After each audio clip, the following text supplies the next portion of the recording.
Hello and welcome to Narayana IAS live session. Students, in today's live session, we are going to focus a very important topic, and the topic is militancy in Jammu and Kashmir. So this topic appeared in both the Hindu and the Indian Express.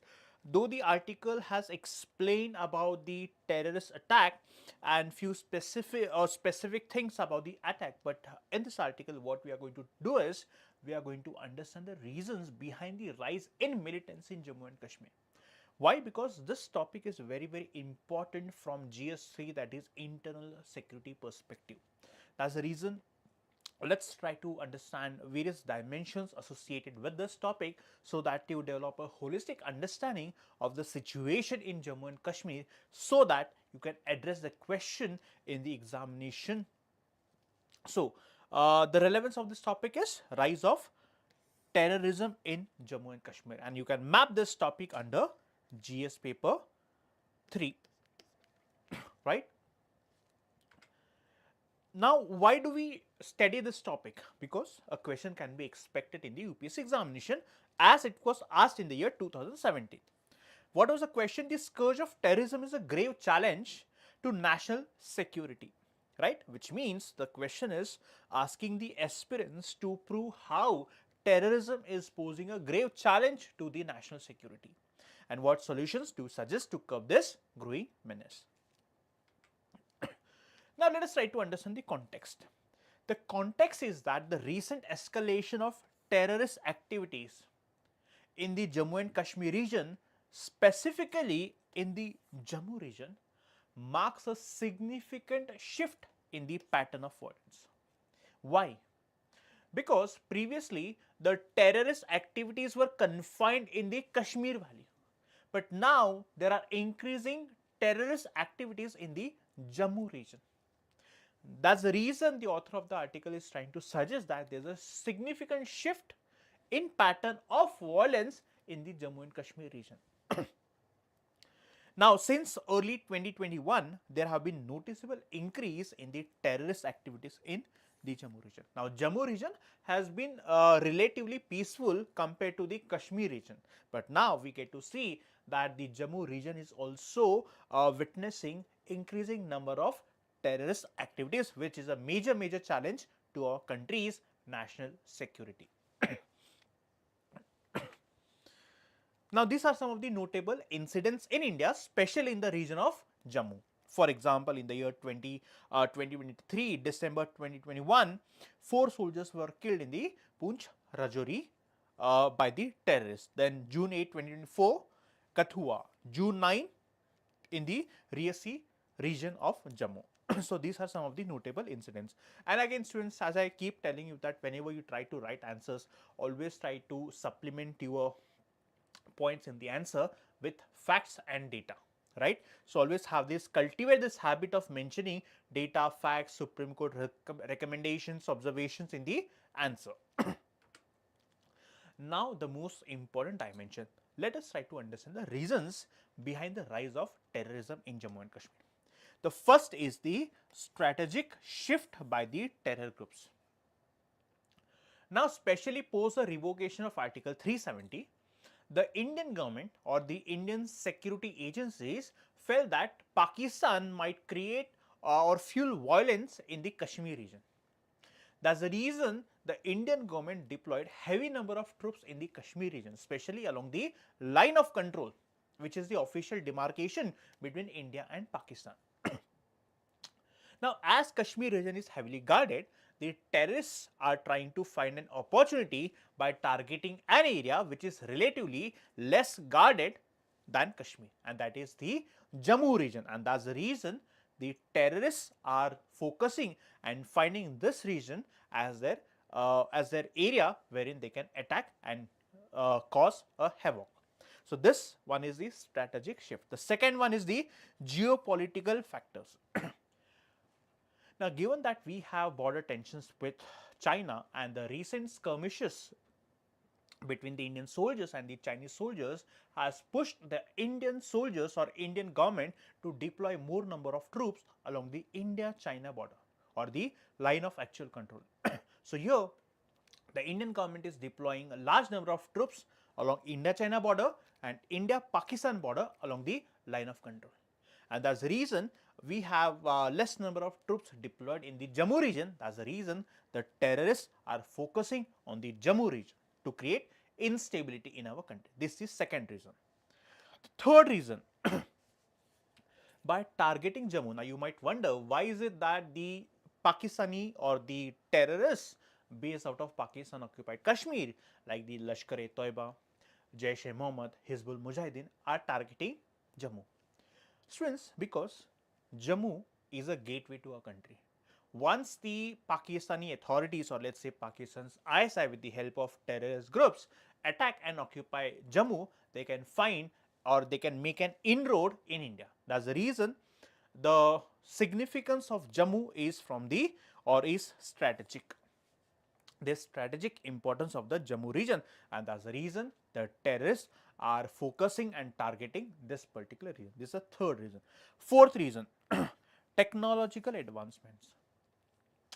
Now the terrorists are using sophisticated technologies to prevent or to evade the focus or to evade the eyes of the security forces. Now here you see the terrorists, they using advanced technology like the Chinese made communication equipment and modern weaponry, right? So they are focusing or they are using advanced technologies in their operations so that they can evade the scrutiny of the Indian security forces. This is the fourth reason. Fifth reason, lack of ground intelligence. Now students, no technology, no advanced technology can ever replace human intelligence, and that's the reason ground intelligence. Now ground intelligence can be provided, or only the locals can provide ground intelligence, and that's the reason we have to rely on the human intelligence. Just by focusing entirely on the advanced technology, we are not going to find a solution to the Kashmir problem. That's the reason we have to rely on the locals so that they help us with the intelligence so that we can deal with the terrorists effectively. Right? So involvement of local elements. The next, now you see that the local people are not happy with the way the government of India is treating with the locals. That's the reason they do not rely on the Indian government. So because of the grievances the local people have against the Indian government, the local people are falling prey to the extremist ideologies, and that's the reason we get to see that the local people are not helping the Indian government or the security forces with intelligence. There's a sixth reason. Seventh reason. Now lack of development, poverty, unemployment, lack of development, all these factors or all these things, they provide a fertile ground for the extremists to recruit the local people into their groups. So because of development, as they do not have the means for employment, these people can easily fall prey to the propagandas of the terrorist groups. So development is very, very important. Now because of lack of development, the extremists or the terrorists, they can easily recruit the local people. So these are some of the reasons behind the rise of terrorism in Jammu and Kashmir. Right? Now out of 7 to 8 reasons that we discussed, you can mention 4 to 5 reasons in the answer. I hope you understood each and every reason associated with the rise of terrorism in Jammu and Kashmir. Now again, as I told you, always try to supplement your points with facts. So here is the data that you can mention in the exam. Now the government's approach to deal with terrorism. How does government or how should government approach so that they can prevent and prevent such attacks happening in the Kashmir region? One, we have to strengthen our security grid, that is we have to redeploy additional troops and we have to enhance surveillance, especially in the vulnerable regions, especially along the bordering regions. One, we have to redeploy our security force. Second, we have to improve intelligence gathering. Now how do we improve the intelligence gathering? By relying or by investing in advanced technologies. Now advanced technologies mean, for example, we have artificial intelligence, machine learning, then unmanned aerial vehicles, like we can use drones to gather surveillance. Then we have big data analytics, then we have sensors. So we can use advanced technologies for better interception of the terrorist communications, so that we can build a robust human intelligence network. Second thing that the government can work on. Third, community engagement. Now students, we have to revive the local defense committees. Now let me tell you how the local people had held the security forces during the 1990s and the 2000s. Now there's a tribal community in Jammu and Kashmir known by the name Gurjar Bakarwal community. I hope you all have heard of this community. Now these people had actually played a prominent role to reduce terrorism in Jammu and Kashmir. So these people, they acted as intelligence to the security forces.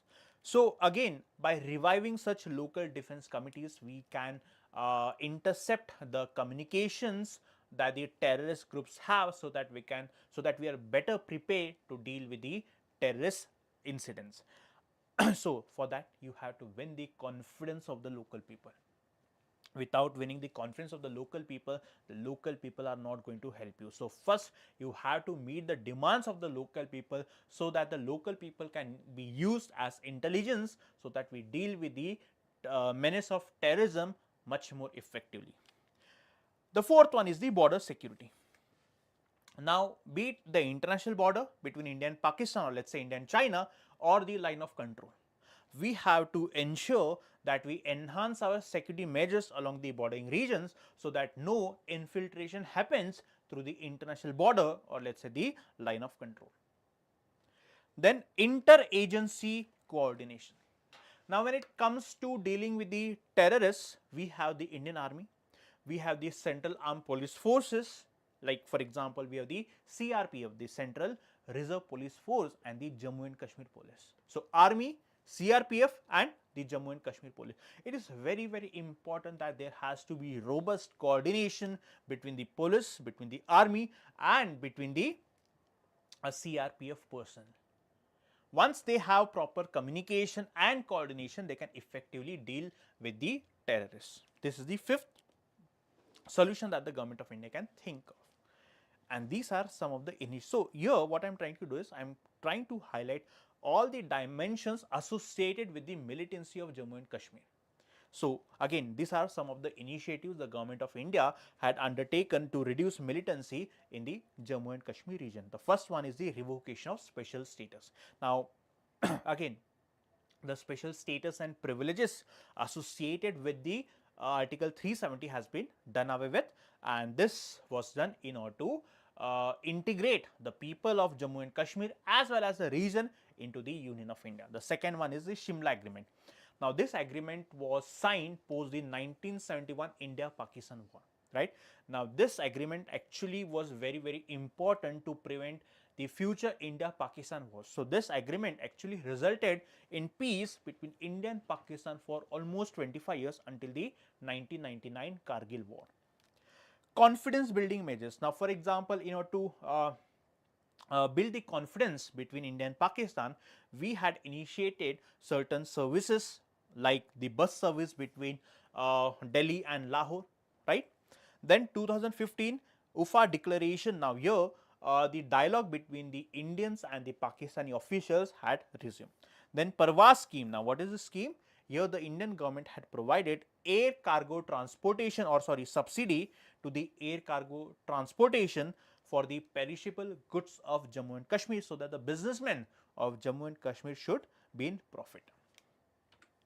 The next one is Himayat. Now under Himayat initiative, the government of India trains and places the unemployed youth in Jammu and Kashmir. Then Udan, again here the skill development takes place. Nai Manzil special, this is for the school dropouts. Then Ustad scheme, again here the skills are being upgraded. Panchayat level youth, now here the youths are being engaged in the development and recreation so as to reduce the militants. So these are some of the initiatives of the government of India. You can mention 2 to 3 initiatives, that's it. And finally, way forward. So again, in order to prevent the infiltration, we have to ensure that we need to upgrade the technology. This is what we had discussed. Strategic deployment, we have to reassess the troop development and we have to deploy the troops wherever we find it necessary, right. Then international collaboration, we have to work with the international organizations like the United Nations or like-minded nations like, let's say, USA, Japan, so that we deal with the terrorists effectively. Next is the socio-economic development. Again, we have to address the social and the economic needs of the people of Jammu and Kashmir. If we fail to address the social and economic needs, because social and economic development is a spirit of a constitution.